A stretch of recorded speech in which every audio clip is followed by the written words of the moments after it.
Are there interesting differences to you between terms like liberal, Democrat, left-wing, leftist, progressive, socialist, communist, Marxist, far left, center left, all of these labels? Is there interesting distinctions between them? Yeah, there's two sets of distinctions. One is if you just want to say, let's define each of these as political terms, they're all different terms. You can be a progressive ideologically, but not be a member of the Democratic Party. Many say the Democratic Party isn't even really very progressive. So these are certainly terms that we could define in order to have a conversation about the next thing, kind of as a precursor to a conversation.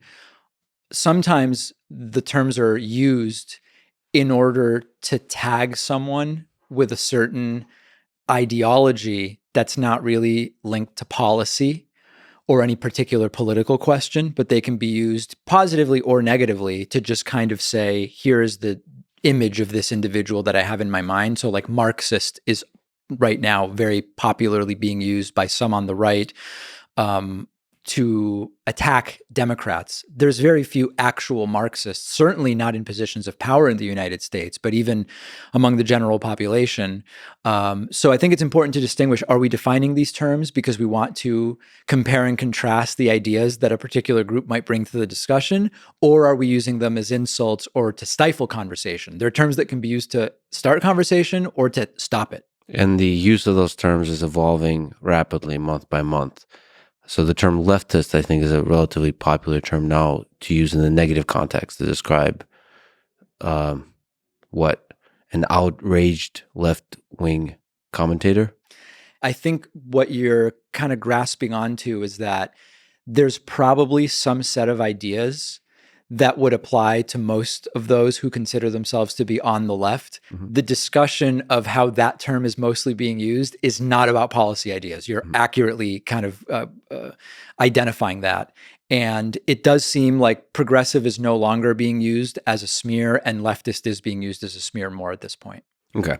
But sometimes some of these terms are useful. Like, can we try to pick the terms that are useful, like liberal and progressive and Democrat? Liberal and progressive. Is there an interesting, definable distinction between liberal and progressive to you? That's maybe one of the most interesting ones. 10 years ago, liberal often meant what now we mean by progressive.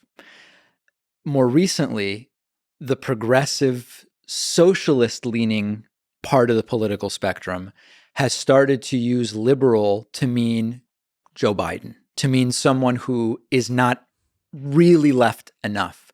So liberal is very interesting because I remember talking with my audience years ago, maybe 8 years ago or something like that, where I identified I'm going to now use the term progressive more commonly to describe my own beliefs because liberal has now been made a smear. It's being shifted into something else. And it also means more of like a center-left politics. Mm-hmm. So it's changed in some sense by necessity, by force, and also because the spectrum has shifted to some degree. So the term liberal has evolved. Now liberal meaning some kind of embodiment of the mainstream Democratic Party, almost. To some degree. Sometimes I'm written off by, within my space, there are all sorts of shades of gray, which I'm sure we can talk about where I am versus should be, could be, or am wrongly placed. And sometimes an attack on me is he's just a lib, meaning I'm not left enough. I'm not progressive, socialist, wherever else you want to go. So yeah, the problem with a lot of these terms, and they're used very casually by people who call into my show, is that unless we actually define them each time, they very often mean very different things to different people and often come with an agenda attached to them. And so I find that they often stifle meaningful conversation rather than encourage it. Do you sense that there's a drifting of what is the threshold to be a progressive? Or should we use progressive synonymously with democratic socialist?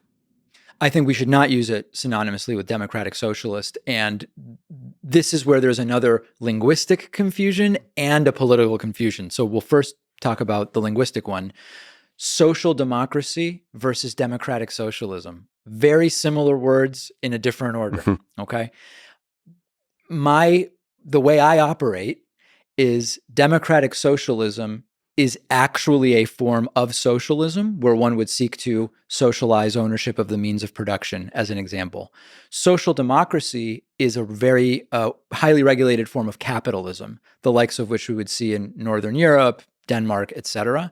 These are very different things. I associate progressivism in 2023 with social democracy and would consider democratic socialism a form of actual socialism that is different.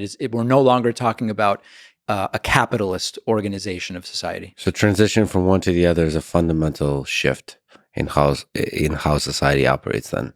Absolutely.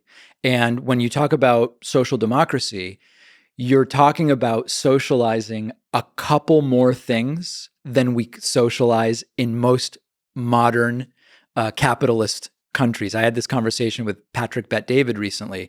Social democracy is, okay, we've socialized the military already in the United States.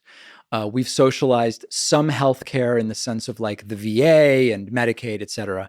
We're talking about socializing a couple more things still in a capitalist country. Democratic socialism would be something beyond that. And as someone who is not a democratic socialist myself, I'm maybe not the best advocate for explaining exactly how that system would function, but it would have some version of socializing ownership of the means of production, businesses, et cetera.